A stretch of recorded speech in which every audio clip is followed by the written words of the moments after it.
வணக்கம். நான் மெய் ஜோதிட ஆலோசகர் கே கார்த்திகேயன், கள்ளக்குறிச்சியிலிருந்து பேசுகிறேன். ப்ரொஃபஸர் டாக்டர் விமலன் சாரோட நேரடி ஸ்டூடெண்ட்டு.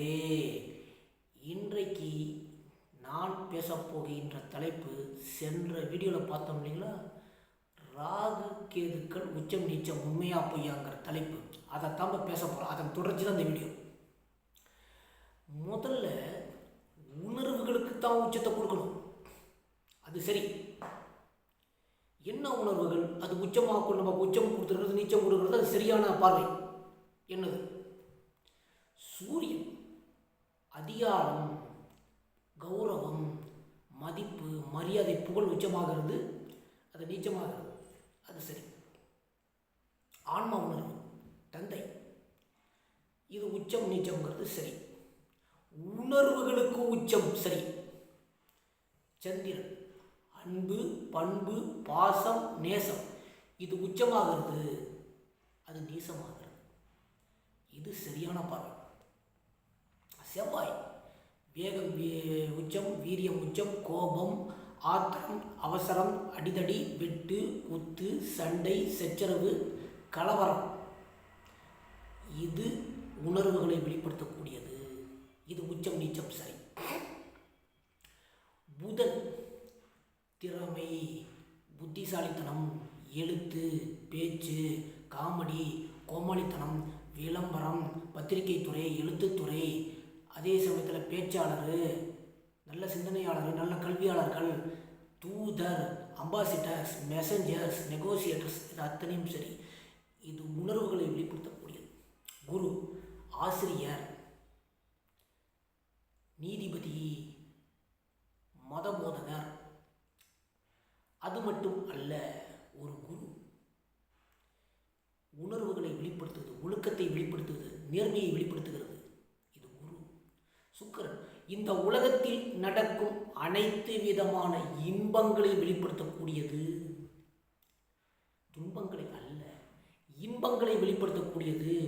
ஒருத்தன் சிரிக்கணும் அப்படின்னா சுக்கிரன் தேவை. இது உணர்ச்சிகளை வெளிப்படுத்துவதற்கு உச்சம் நீச்சம் சரி.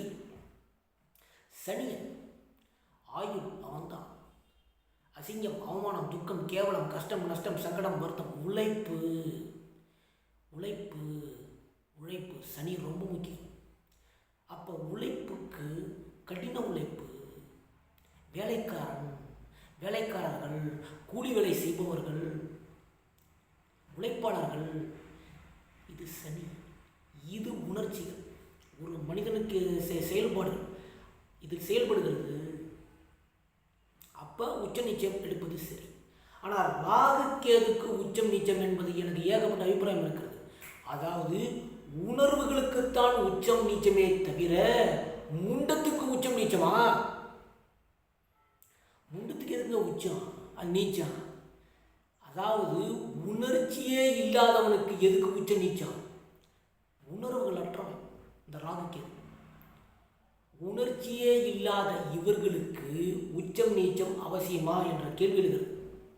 அப்போது ஒரு நல்ல பாவத்தில் அந்த ராகு இருக்கும்போது நல்லதை 1000 மடங்கு படுத்துகிறான், தீய பாவத்தோடு இணையும் போது தீயதை 1000 மடங்கு கொடுக்குறான். இதில் என்னங்க உணர்வுகள் இருக்குது, உணர்ச்சிகள் இருக்குது? முண்டத்துக்கு உச்சம் நீச்சம் அவசியம் அல்ல, இது யதார்த்தம், இது உண்மை. உணர்ச்சியே இல்லாத இவர்களுக்கு உச்சம் நீச்சம் கொடுப்பது தவறு என்று நான் சுட்டிக்காட்டுவேன். 7 கோள்களுக்கு கொடுக்கறது சரி உச்சம் நீச்சம். ஆனால் 2 கோள்களுக்கு இந்த உச்சமும் நீச்சமும் நட்பு பகை கொடுப்பது என் அபிப்பிராய பேதம் ஏகப்பட்டது எனக்கு இருக்குது. இதை வெளிப்படுத்துவதுதான் வந்தேன். உணர்ச்சியே இல்லாதவர்களுக்கும் உணர்வே இல்லாதவர்களுக்கும் முண்டத்துக்கும் எதுக்கு உச்சம் நீச்சம்? அந்த உச்சம் நீச்சம் கொடுப்பதனால் இவர்கள் மாறிவிட போகிறார்கள். சரி, இப்போ நீங்கள் எப்படி உருவப்படுத்திருக்கிறீங்க? பாம்பு தலையை உருவப்படுத்திருக்கிறீங்க, உடம்பு உருவப்படுத்திருக்கீங்க ராகு. அப்போ வாயை திறக்குது. அப்போ முழுங்கிறதுக்கு என்னடா உணர்வு இருக்குது? என்னங்க உணர்வு? நீங்கள் எடுத்து பாருங்க, அது ஏதோ உணர்ச்சி இருக்குதா? நல்லதுன்னா 1000 மடங்கு, கெட்டதுன்னா 1000 மடங்கு. முண்டங்க நல்லது கேட்டு தெரியாத இவர்களுக்கு, இந்த ராகுக்கு எதுக்கு உச்ச நீச்சம்? எதன் அடிப்படையில் கொடுத்தீங்கிற கேள்வி எனக்கு இருக்குது. கேது சாமியார் போய் உச்சமானா என்ன, நீச்சமானா என்ன? அது எதுக்கு உச்சம்? சாமியார் தன மனிதனுக்கு தேவையா? இல்லை வேதாந்தம் தேவையா? ஏகாந்தம் தேவையா? தத்துவம் தேவையா? கேது என்ன உணர்ச்சி வெளிப்படுத்தலாம் அந்த மனிதர்களுக்கு? அதாவது அது மட்டும் இல்லை, வினோதம் எங்கெங்கே உலகத்தில் இருக்குதான் கேது. அந்த வினோதம் மனிதனுக்கு தேவையா, மாணவனுக்கு தேவையா என்ற கேள்வி எழுகிறது. விதிகளை உடைக்கக்கூடியவர்கள் 2 பேர். ரூல்ஸ் அண்ட் ரெகுலேஷனை பின்பற்றாதவர்கள், விதிகளை மீறக்கூடியவர்கள், விதிகளை உடைக்கக்கூடியவர்கள், மரபுகளை உடைக்கக்கூடியவங்க. அப்போ மரபுகளை உடைக்கக்கூடிய இவர்களுக்கு உச்சம் நீச்சம் அவசியம் இல்லை. உச்சமும் கிடையாது, நீச்சமும் கிடையாது. எதுவுமே நட்பு கிப்புக்கு இங்கே வேலையாக இருக்கக்கூடாதுங்கிறது என்னோட அபிப்பிராயம். எப்படி கொடுத்தார்கள் என்றே தெரியவில்லை. எதுக்கு உச்சம் நீச்சம்? இதில் ஏகப்பட்ட அபிப்பிராயம் இருக்கிறது. உணர்வுகளுக்கு தான் உச்சமே தவிர உணர்ச்சி இல்லாதவர்களாம் உச்சம் கிடையாது. இது என்னுடைய அபிப்பிராயம். இதுக்காகத்தான் இந்த வீடியோவை போட்டு நடந்து யாரையும் மனதையும் புண்படுத்தும் நோக்கம் எனக்கு அல்ல. சப்ஸ்கிரைப் பண்ணுங்கள், ஷேர் பண்ணுங்கள், பெல் ஐக்கனை கிளிக் பண்ணுங்கள். நன்றி, வணக்கம்.